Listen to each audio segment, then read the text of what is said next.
الحمدللہ رب العالمین والصلاة والسلام علی سید الانبیاء والمرسلین وعلی آلہ وصحبہ اجمعین، اما بعد فاعوذ باللہ من الشیطان الرجیم، بسم اللہ الرحمن الرحیم۔ تمام سننے اور دیکھنے والوں کو حافظ عین عباس کا السلام علیکم ورحمۃ اللہ وبرکاتہ۔ الحمدللہ کہ آسان اور مختصر دورہ خلاصۃ القرآن کا آج 27واں روز، جس کے اندر ہم 27ویں پارے کا خلاصہ سیکھنے کی کوشش کریں گے۔ دعا ہے اللہ تعالی ہم سب کو سیکھ کر سمجھ کر اس پر عمل پیرا ہونے کی توفیق عطا فرمائے۔ 27ویں پارے کے آغاز میں اس چیز کا بیان ہے کہ جو حضرت ابراہیم علیہ السلام کے پاس بشری شکل میں جو آئے تھے وہ کوئی عام انسان نہیں تھے، بلکہ وہ اللہ تعالیٰ کے فرشتے تھے۔ حضرت ابراہیم علیہ السلام نے ان سے دریافت کیا کہ آپ لوگ کیوں آئے ہیں، تو ان کے جواب میں انہوں نے کہا کہ ہم اللہ تعالیٰ کے سرکشوں پر اللہ تعالیٰ کی طرف سے عذاب نازل کرنے کے لیے آئے ہیں، یعنی کہ اللہ تعالیٰ کی طرف سے ہم ان پر پتھر برسانے کے لیے آئے ہیں، اور وہ پتھر، وہ جتنے بھی مجرم ہیں ان سب کے نشان زدہ ہیں کہ کون سا پتھر کس کو جا کر لگے گا۔ اس سے ثابت کیا ہوتا ہے کہ آج کے دور میں جو ہماری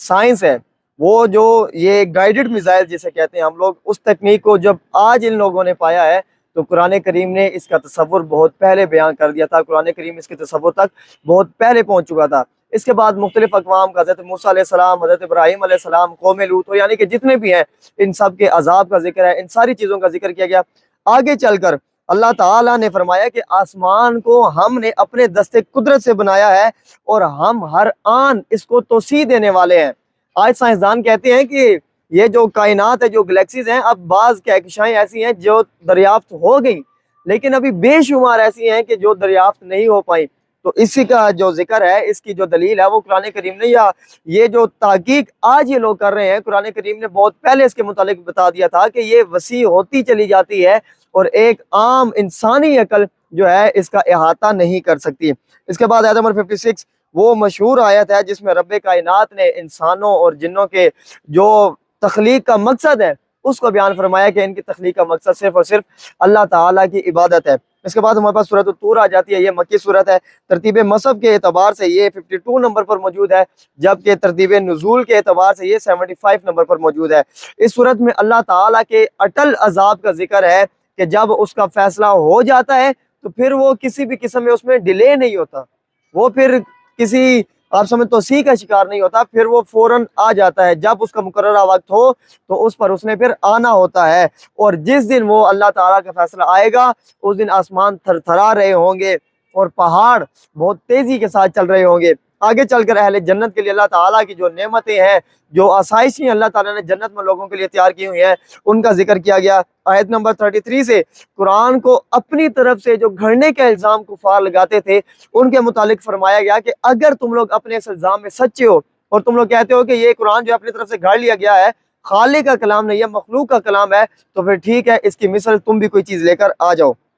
اس کے بعد آیت نمبر 35 سے جو قدرت باری تعالیٰ کے منکرین ہیں ان کو مخاطب کیا گیا ہے۔ اس کے بعد ہمارے سورۃ النجم آ جاتی ہے، ترتیب مصحف کے اعتبار سے 53 نمبر پر موجود ہے، جبکہ ترتیب نزول کے اعتبار سے یہ 23ویں نمبر پر موجود ہے۔ اس میں جو مشرکین یہ کہتے تھے کہ رسول اللہ صلی اللہ تعالیٰ علیہ وسلم نے اس قرآن کو از خود بنا لیا ہے، اپنے پاس سے انہوں نے اس کو گھڑ لیا ہے، تو اللہ تعالیٰ نے فرمایا کہ حضور علیہ الصلوۃ والسلام، یا جو اللہ تعالیٰ کے نبی ہوتے ہیں، اللہ تعالیٰ کے جو رسول ہوتے ہیں، وہ اپنے پاس سے کوئی کلام نہیں کرتے، وہ وہی بات کرتے ہیں، وہ وہی میسج آگے فارورڈ کرتے ہیں، وہی لوگوں تک پہنچاتے ہیں کہ جس کا ذکر یا جس کا حکم ان لوگوں کو اللہ تعالیٰ نے دیا ہوتا ہے، اللہ تعالیٰ کی طرف سے جو ان پر وحی کی جاتی ہے۔ اس کے بعد جو ابتدائی 18 آیات ہیں اس میں حضور علیہ الصلوۃ والسلام کو جو سفر معراج کے اس منزل رفعت پر پہنچایا اللہ تعالیٰ نے، اس کا یہاں پر ذکر کیا گیا ہے۔ آیت نمبر 21 سے جو مشرکین کے دیویاں ہیں، دیوتائیں ان کے ان لوگوں نے بنائے ہوئے ہیں، یا جو یہ اللہ تعالیٰ کی طرف جو بیٹیوں کی نسبت کرتے ہیں کہ اللہ تعالیٰ کی بیٹیاں ہیں، تو اللہ تعالیٰ نے ان کا یہاں پر رد فرمایا ہے، اور اللہ تعالیٰ نے فرمایا کہ یہ صرف وہ کام ہے، یا صرف وہ نام ہے، یا صرف وہ نسبتیں ہیں جو یہ لوگ خود اللہ تعالیٰ کی طرف کر دیتے ہیں، جو خود اللہ تعالیٰ کی طرف گھڑ لیتے ہیں، یا از خود ان لوگوں نے جن کو اپنا معبود بنا لیا ہے۔ اس کے بعد آیت نمبر 26 میں اللہ تعالیٰ نے شفاعت کا ذکر فرمایا اور بتایا کہ اس کی اجازت یا اس کی رضا کے بغیر کوئی بھی شفاعت نہیں کر سکے گا۔ اس کے بعد آیت نمبر 32 سے اللہ تعالیٰ نے ایک مرتبہ پھر وہ بات بتائی جو ہم بارہا مرتبہ پہلے دیکھ چکے ہیں۔ اللہ تعالیٰ کی رحمت، اس کے فضل، اس کے کرم کا ذکر ہے کہ جو بھی شخص خود کو کبیرہ گناہوں سے بچاتا رہے گا تو جو اس کے صغیرہ گناہ ہوں گے تو اللہ تعالیٰ ضرور ان کو معاف فرما دے گا۔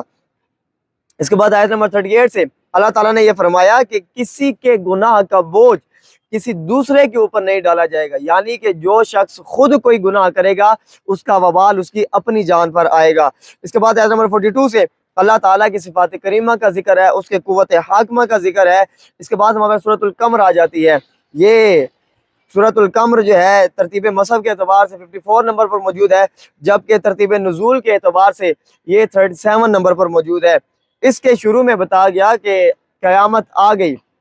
اور چاند دو ٹکڑے ہو گیا، یعنی کہ اس میں جو قیامت کے مختلف احوال ہیں جو اس کے ذکر کیا گیا ہے، اور مختلف کتب احادیث کے اندر اس کا ہمیں واقعہ ملتا ہے۔ اب آگے چل کر جو حضور علیہ الصلوۃ والسلام نے جو چاند کے دو ٹکڑے کیے تھے اور کفار کے مطالبے پر کیے تھے، اس کا یہاں پر ذکر کیا گیا ہے کہ جب ان لوگوں نے حضور علیہ الصلوۃ والسلام کو کہا کہ ہم آپ پر ایمان لے آئیں گے اگر آپ ہمارے سامنے اس چاند کے دو ٹکڑے کر کے ہمیں دکھا دیں، تو حضور علیہ الصلوۃ والسلام نے پھر ان کے سامنے ان کی آنکھوں دیکھے حضور علیہ الصلوۃ والسلام نے چاند کے دو ٹکڑے کر دیے، اور انہیں واضح طور پر چاند کے دو الگ الگ ٹکڑے نظر آئے، لیکن اس کے باوجود انہوں نے اس کو جادو قرار دے دیا اور حضور علیہ الصلوۃ والسلام کی ذات پر ایمان نہیں لائے۔ اور اسی سورہ مبارکہ کے اندر 4 مرتبہ تکرار در تکرار اللہ تعالیٰ نے جو مومنین ہیں ان کو بتایا کہ یہ قرآن ہم نے نازل ہی اسی لیے کیا ہے تاکہ لوگ اس سے نصیحت حاصل کریں، اس کے جو اسباق ہیں، اس کا جو پیغام ہے، لوگ اس کو سمجھے، سیکھیں اور پھر اس پر عمل پیرا ہو کر اپنی دنیا کو بھی بہتر بنائیں اور اپنی آخرت میں بھی کامیابی حاصل کریں۔ اس کے بعد آیت نمبر 49 سے بتایا کہ ہر چیز کو اندازے سے بنایا گیا ہے، یعنی کہ ہر چیز کو اندازے کے ساتھ بنائے جانے کا ذکر ہے۔ آیت نمبر 52 سے اللہ تعالیٰ نے فرمایا کہ ہر چیز میں چھوٹے بڑے کو صحائف میں لکھا ہوا ہے، یعنی کہ جو اللہ تعالیٰ کی کتاب ہے یا جو معاملات جو انسان کی زندگی میں یا جو دنیا کے اندر معاملات ہوتے ہیں وہ چیز لکھی ہوئی ہے، اور جو متقین ہیں ان کے لیے جنت اور جنتوں کی نعمتوں کا بیان ہے۔ اس کے بعد ہمارے سورۃ الرحمن آ جاتی ہے۔ یہ مدنی سورت ہے، ترتیب مصحف کے اعتبار سے 55 نمبر پر موجود ہے، جبکہ ترتیب نزول کے اعتبار سے یہ 97 نمبر پر موجود ہے۔ حضرت علی رضی اللہ تعالیٰ عنہ بیان کرتے ہیں کہ حضور علیہ الصلوۃ والسلام نے فرمایا کہ ہر چیز کی ایک دلہن ہوتی ہے، اور قرآن کریم کی دلہن سورۃ الرحمن ہے۔ اس سورت کے شروع میں رحمان نے اپنے رسول مکرم صلی اللہ تعالیٰ علیہ وآلہ وسلم کو تعلیم دی کہ اس نے انسان کامل کو پیدا کیا، اور ہر چیز کی تعلیم اللہ تعالیٰ نے ان کو عطا کی۔ اب آیت نمبر 6 سے اللہ تعالیٰ نے بتایا یہ جو ایک چاند کا، زمین کا، اور یہ جو ایک ان سین کنٹرول چل رہا ہے، جو انسان دیکھ نہیں پا رہا کہ چاند کی گردش ہے، اس کے بعد سورج کی جو گردش ہے، جو بھی یہ سارے معاملات ہیں کائنات کے، گلیکسیز کے، جو بھی، فرمایا کہ انسان ان چیزوں کو نہیں دیکھ پا رہا، لیکن ان کے پیچھے ایک ان سین کنٹرول چل رہا ہے جو ان ساری چیزوں کو آپریٹ کر رہی ہے، جو ان ساری چیزوں کو چلا رہی ہے، اور وہ رب تعالیٰ کی ذات ہے۔ اس کے بعد آیت نمبر 19 سے 2 سمندروں کے ملنے کا، جو آپ اکثر ویڈیوز میں دیکھتے رہتے ہیں، یا جو اور پچھلے دنوں ایک انگریز نے ایکسپیریمنٹ کیا کہ ہم اس کو ایک بوتل میں ڈال کر جو ہے ان پانیوں کو ملانے کی کوشش کرتے ہیں، تو شیک کرنے کے باوجود وہ جو پانی ہے وہ آپس میں نہیں ملا۔ کیوں؟ کیونکہ قرآن نے یہ بتایا کہ 2 سمندروں کے ملنے اور پانی کے ذائقے کا ایک دوسرے سے نہ ملنا یہ اللہ تعالیٰ کی قدرت ہے۔ اور پھر سمندر سے جو مختلف موتی نکلتے ہیں، جو زیورات نکلتے ہیں، جواہرات نکلتے ہیں، جسے انسان زیب و زینت کا سامان بناتا ہے، یہاں پر اس کا ذکر کیا گیا ہے۔ آگے آیت نمبر 33 میں اللہ تعالیٰ نے جنوں کو اور انسانوں کو مخاطب کر کے فرمایا کہ اگر تم لوگ یہ طاقت رکھتے ہو کہ زمین و آسمان کے جو کنارے ہیں ان سے نکل سکتے ہو تو جاؤ، نکل جاؤ، یعنی کہ یہ اتنی وسیع جو اللہ تعالیٰ کی کائنات ہے کہ اگر انسان اس میں ہزاروں سال بھی اگر سفر کرتا رہے اور جتنی مرضی وہ دریافتیں کرتا ہوا آگے نکل جائے، لیکن اللہ تعالیٰ کی جو کائنات ہے اس کو وہ احاطہ نہیں کر سکتا، نہیں پہچان سکتا کہ یہ کتنی وسیع ہے۔ اس کے بعد آیت نمبر 46 سے 2 جنتوں کا بیان ہے، اور آگے چل کر پھر اللہ تعالیٰ نے جو مومنین ہیں، جو متقین ہیں، ان کے لیے مختلف انعامات کا ذکر کیا کہ ان کے لیے حوریں ہیں، اور جو ان کے لیے اللہ تعالیٰ نے وہاں پر جو ان کے لیے آسائشیں رکھی ہوئی ہیں، جو ان کے لیے کھانے پینے کا انتظام ہے، اللہ تعالیٰ نے ان کا یہاں پر ذکر فرمایا۔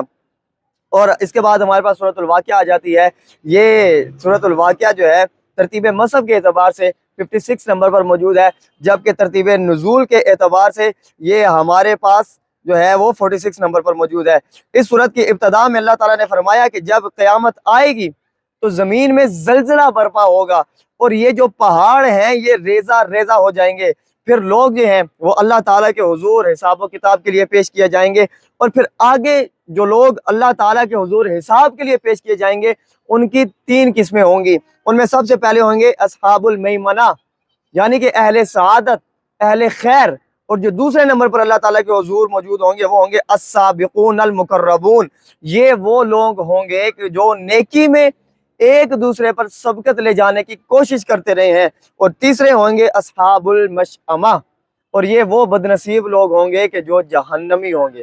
جن کے مقدر میں جہنم لکھ دی گئی ہے ان کے اپنے اعمال کی وجہ سے۔ اس کے بعد پھر ایک مرتبہ جو جنت کی پرکشش نعمتیں ہیں ان کا ذکر فرمایا گیا، اور آگے چل کر جو اصحاب الیمین ہیں، اصحاب یمین یعنی کہ جن کے اس کا ایک عام آپ سمجھ لیجیے، دو اپنے دائیں ہاتھ میں اپنے نامہ اعمال کو لیے ہوئے ہوں گے، ان کے جو ہے اعمال کا اور ان کے جو اللہ تعالیٰ کی طرف سے عطا کردہ نعمتیں ہیں ان پر، ان کا یہاں پر ذکر کیا گیا۔ اور دوسرے اصحاب الشمال کہ جن کے بائیں ہاتھوں میں جن کے نامہ اعمال ہوں گے ان کے لیے سختیوں کا، جہنم کی سختیوں کا ذکر کیا گیا، کہ جو خوراک ان کی ہے، جو ایک درخت ہے مخصوص جس کو ہم بارہا مرتبہ پہلے پڑھ چکے ہیں، وہ ان کے لیے ہوگا زقوم درخت، جو ان کے لیے اور انتہائی کڑوا، اور پھر اس کے ہاضمے کے لیے سمجھ لیجیے اس کے اوپر سے وہ لوگ کھولتا ہوا پانی پئیں گے صرف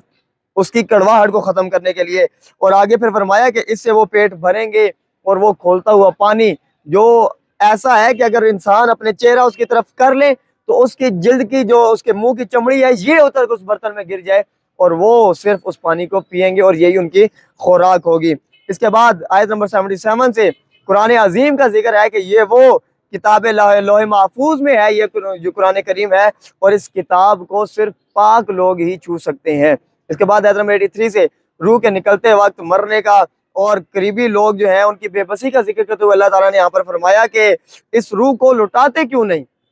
جو یہ دعویٰ کرتے ہیں خدائی کا یا جو معاملات ان لوگوں کے ہیں کہ یہ اس روح کو اگر کوئی مر رہا ہے اس کی روح کو لٹائیں اس میں واپس، اگر یہ لوگ اپنے دعوے میں سچے ہیں، یعنی اسبات صرف اللہ تعالیٰ کی سلطنت کو ہے۔ اس کے بعد ہمارے پاس سورۃ الحدید آ جاتی ہے،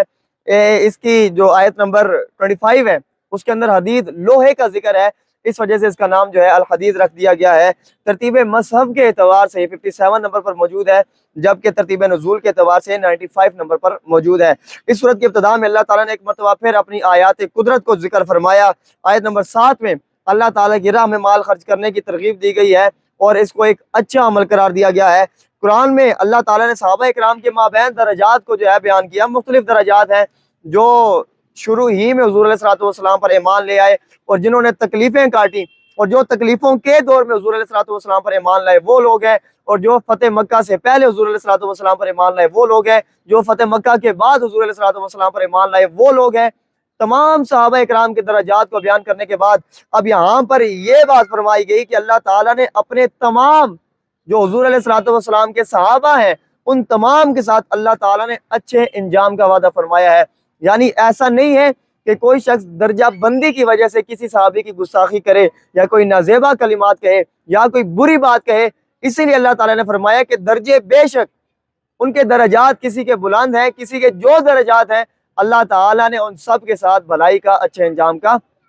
وعدہ فرمایا ہے۔ اس کے بعد آیت نمبر 12 میں فرمایا کہ میدان حشر میں جو مومنین ہیں اور جو مومنات ہیں ان کی جو امتیازی شان ہے وہ اللہ تعالیٰ نے یہاں پر بیان فرمائی ہے، اور فرمایا کہ ان کا نور ان کے سامنے، ان کی دائیں جانب اور ہر طرف پھیلا ہوا ہوگا، اور انہیں جنت کی بشارت دی جائے گی۔ اور جو دوزخی ہوں گے وہ ان سے کہیں گے کہ تھوڑا سا جو ہے اپنا پردہ ہماری طرف سے ہٹاؤ تاکہ تمہارے جو نور کی کرنیں ہیں وہ ہمیں بھی نصیب ہو جائیں، تاکہ ہم بھی اس کا جو ہے وہ کوئی لطف لے لیں، کوئی مزہ لے لیں، کوئی ہمارے لیے بھی یہ باعث فائدہ ہو جائے۔ تو پھر اللہ تعالیٰ کی طرف سے ان دوزخیوں کے درمیان اور ان جنتیوں کے درمیان کہ جن کے آس پاس نور چمک رہا ہوگا، اللہ تعالیٰ ایک دیوار حائل کر دے گا کہ جس کا جو فائدہ ہے نور کا وہ دوزخیوں کو بالکل حاصل نہیں ہوگا۔ اور پھر وہ لوگ کہیں گے، جو مومنین ہوں گے وہ یہ کہیں گے کہ ہم تمہارے ساتھ نہیں تھے۔ پھر آگے چل کر وہ کہیں گے کہ تمہاری منافقت، یعنی کہ جو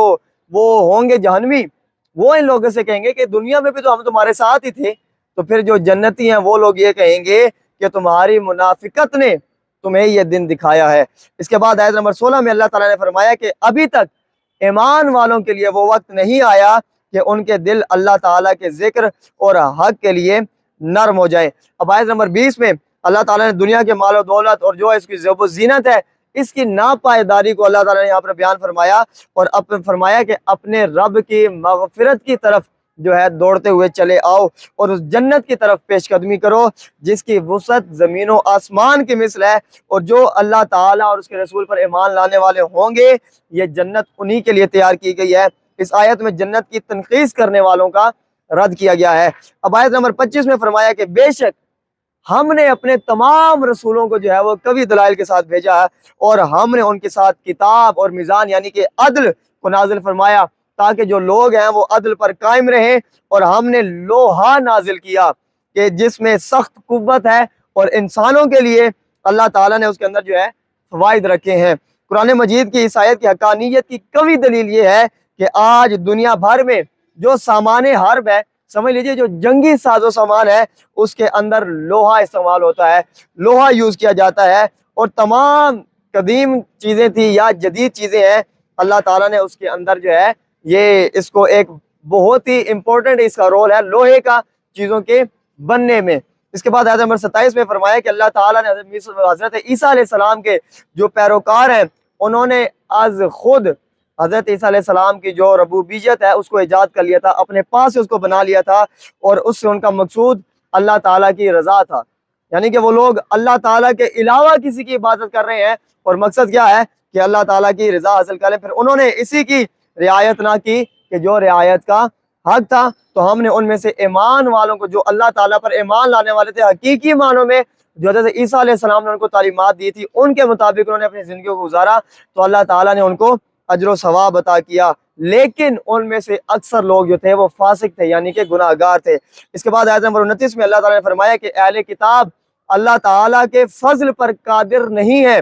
فضل اسی کے ہاتھ میں ہے، اور وہ جس کو چاہے اسے سرفراز کر دے، جس کو چاہے وہ عطا کر دے، کیونکہ اللہ تعالیٰ بہت بڑے فضل والا ہے۔ یہ تھا 27ویں پارے کا خلاصہ جو آج ہم نے سیکھنے کی کوشش کی۔ ہم یہ گواہی دیتے ہیں کہ ہمارے رب نے جو کہا حق کہا اور سچ کہا۔ اللہ تعالیٰ ہم سب کو عمل کی توفیق عطا فرمائے۔ وما توفیقی الا باللہ۔